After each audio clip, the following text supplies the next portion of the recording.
महत्वपूर्ण प्रश्न उत्तर अर्थशास्त्र के परिचय से संबंधित। जैसे कि सभी बच्चे पहले भी जानते हैं सभी लोग, लेकिन फिर भी परीक्षा की दृष्टि से अत्यंत महत्वपूर्ण प्रश्न है। ये वेरी शॉर्ट क्वेश्चन है। जैसे कि अर्थशास्त्र के जन्मदाता का नाम बताइए। तो अर्थशास्त्र के जन्मदाता का नाम एडम स्मिथ। अर्थशास्त्र का जन्म कब हुआ? अर्थशास्त्र का जन्म हुआ था सन 1776 ईस्वी में। वेल्थ ऑफ नेशंस पुस्तक किसने लिखी? सभी को पता होता है, लेकिन फिर भी कभी कभी हमारे माइंड से स्लिप हो जाता है। तो वेल्थ ऑफ नेशंस पुस्तक लिखी है एडम स्मिथ ने। इसी पुस्तक को शॉर्ट में कहते हैं वेल्थ ऑफ नेशन, और इसका पूरा नाम है राष्ट्रों के धन के स्वरूप तथा कारणों की खोज। इस पुस्तक को एडम स्मिथ ने लिखा। उसके बाद अगला क्वेश्चन है, प्रिंसिपल ऑफ इकोनॉमिक्स किसने लिखी? प्रिंसिपल ऑफ इकोनॉमिक्स पुस्तक किसने लिखी? ये पुस्तक लिखी है डॉक्टर मार्शल ने। मनुष्य की आवश्यकताएं असीमित होती हैं, ये सभी जानते हैं। हमारी एक आवश्यकता पूरी हो जाती है, उसके बाद दूसरी आवश्यकता लालसा बढ़ जाती है।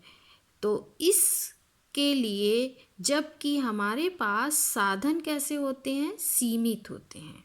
तो ये इसकी परिभाषा, मनुष्य की आवश्यकताएं असीमित हैं जबकि साधन हमारे पास हैं सीमित है। उन सीमित साधनों से ही हमें अपनी आवश्यकताओं को पूरा करना होता है। इस परिभाषा को दिया है डॉक्टर रॉबिन्स ने। इस परिभाषा को दिया है किसने? डॉक्टर रॉबिन्स ने। इसके बाद आता है अगला क्वेश्चन, मांग के नियम के जन्मदाता कौन है या प्रतिपादक कौन है? कुछ भी आप कह सकते हैं, एक ही बात है, चाहे जन्मदाता कहिए या प्रतिपादक कहिए या मांग का नियम किसने दिया है? डॉक्टर मार्शल ने। इसी प्रकार अगला क्वेश्चन है, जनसंख्या के सिद्धांत के प्रतिपादक कौन है? जनसंख्या का सिद्धांत किसने दिया है? डॉक्टर माल्थस ने। किसने दिया है? डॉक्टर माल्थस ने। इसी प्रकार से अगला शॉर्ट क्वेश्चन है, अर्थव्यवस्था में आय एवं रोजगार का सिद्धांत किसने दिया है? अर्थव्यवस्था में आय एवं रोजगार का सिद्धांत किसने दिया है? यानी आर्थिक चक्रों को, आर्थिक व्यवस्था को चलाने के लिए उपभोक्ता की आय और रोजगार अत्यंत महत्वपूर्ण है। इसका सिद्धांत दिया है प्रोफेसर कीन्स ने। इनका पूरा नाम है John Maynard Keynes. John Maynard Keynes. इसे केन्जियन थ्योरी के नाम से भी जाना जाता है। अगला क्वेश्चन है, उपभोक्ता की बचत की अवधारणा यानी उपभोक्ता की बचत का सिद्धांत किसने दिया? उपभोक्ता की बचत का सिद्धांत 1844 में डॉक्टर ड्यूपिट ने प्रतिपादित किया, यानी इसके सिद्धांत को दिया, उपभोक्ता की बचत। अगला क्वेश्चन है, सीमांत उपयोगिता ह्रास नियम। सीमांत उपयोगिता ह्रास नियम का मतलब है कि आप किसी भी वस्तु का जैसे जैसे उपभोग करते जाते हैं, आपके लिए उसकी उपयोगिता धीरे धीरे कम होती जाती है। तो इसके दो नियम हैं। प्रथम नियम सीमांत उपयोगिता ह्रास नियम। इसका प्रथम नियम का प्रतिपादन H.H. गॉसन ने किया। इसका दूसरा सिद्धांत भी है आपका समसीमांत उपयोगिता नियम। समसीमांत उपयोगिता नियम। इस नियम को दूसरा नाम इसका है प्रतिस्थापन का नियम। क्या नाम है?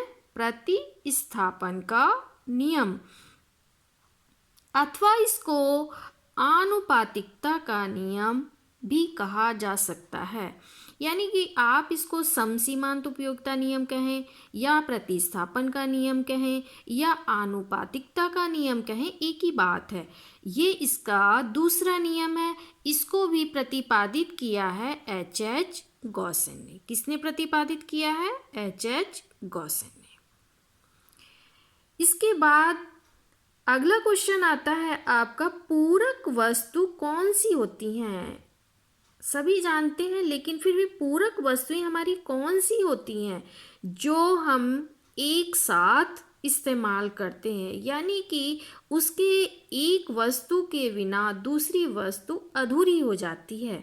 जिस प्रकार से आपके पास अगर कार है और कार में पेट्रोल नहीं है तो आप कार को नहीं चला सकते हैं। इसी प्रकार इंक वाला यानी स्याही वाला पेन है आपके पास और स्याही नहीं है तो आप पेन का उपयोग नहीं कर सकते हैं। तो इस प्रकार से ये आपकी कौन सी वस्तुएं हो गई हैं? पूरक वस्तुएं। उसके बाद आता है आपका स्थानापन्न वस्तुएं। स्थानापन्न वस्तुओं का क्या मतलब होता है? स्थानापन्न का मतलब होता है एक वस्तु के स्थान पर दूसरे का उपयोग किया जा सके। जैसे कि आप चाय की जगह कॉफ़ी का भी इस्तेमाल कर सकते हैं, ठीक है। तो कुछ भी आप इसका एग्जाम्पल दे सकते हैं कि एक वस्तु के स्थान पर दूसरे का जो वस्तु हम इस्तेमाल करते हैं उसको हम क्या कहते हैं? स्थानापन्न वस्तुएं कहते हैं। उसके बाद अगला क्वेश्चन आपका आता है संयुक्त मांग। संयुक्त मांग का क्या मतलब है? जब दो या अधिक वस्तुओं की मांग एक साथ एक आवश्यकता को पूरा करने के लिए की जाती है। संयुक्त मांग जब दो या अधिक वस्तुओं की मांग एक साथ एक आवश्यकता को पूरा करने के लिए की जाती है तो ऐसी मांग को हम क्या कहते हैं? संयुक्त मांग कहते हैं। व्युत्पन्न मांग किसे कहते हैं? व्युत्पन्न का मतलब क्या है? एक वस्तु की मांग जो कि दूसरी वस्तुओं की मांग पर निर्भर करती है उसको हम क्या कहते हैं? व्युत्पन्न मांग। जैसे कि कहीं पर कंस्ट्रक्शन चल रहा है, कोई बिल्डिंग बन रही है या घर बन रहा है या मकान बन रहा है, कुछ भी बन रहा है तो उसके साथ कई चीज़ों की डिमांड होती है। जैसे कि सीमेंट है, सरिया है, आपका रेत है, बजरी है, ईंट है, राज है, मिस्त्री हैं। तो एक चीज़ के बनने से कई चीज़ों की डिमांड यानी मांग उत्पन्न होती है, उसको हम कहते हैं व्युत्पन्न मांग। उसके बाद आता है आपका प्रत्यक्ष मांग। प्रत्यक्ष मांग का क्या मतलब है? जब एक वस्तु प्रत्यक्ष रूप से आवश्यकता को संतुष्ट करती है तो इसकी मांग को हम क्या कहते हैं? प्रत्यक्ष मांग कहते हैं। वैकल्पिक मांग। वैकल्पिक मांग का क्या मतलब है? जब इसे विभिन्न विकल्पों के माध्यम से संतुष्ट किया जा सके। आपके पास मान लीजिए आपको फ्रूट खाने का मन है, आप चाहते हैं कि सेब है, सेब की जगह आप केला भी खा सकते हैं। विकल्प आप कुछ भी चुन सकते हैं। तो विभिन्न विकल्पों से जो आप अपनी आवश्यकता को संतुष्ट करते हैं उसको कहते हैं हम वैकल्पिक मांग। मांग वक्र का ढाल कैसा होता है? मांग वक्र का ढाल ऋणात्मक होता है। मांग वक्र हमेशा बाएं से दाएं नीचे की ओर गिरता है। मांग और कीमत में कैसा संबंध होता है? मांग और कीमत में हमेशा विपरीत संबंध होता है, यानी कि ऋणात्मक संबंध होता है।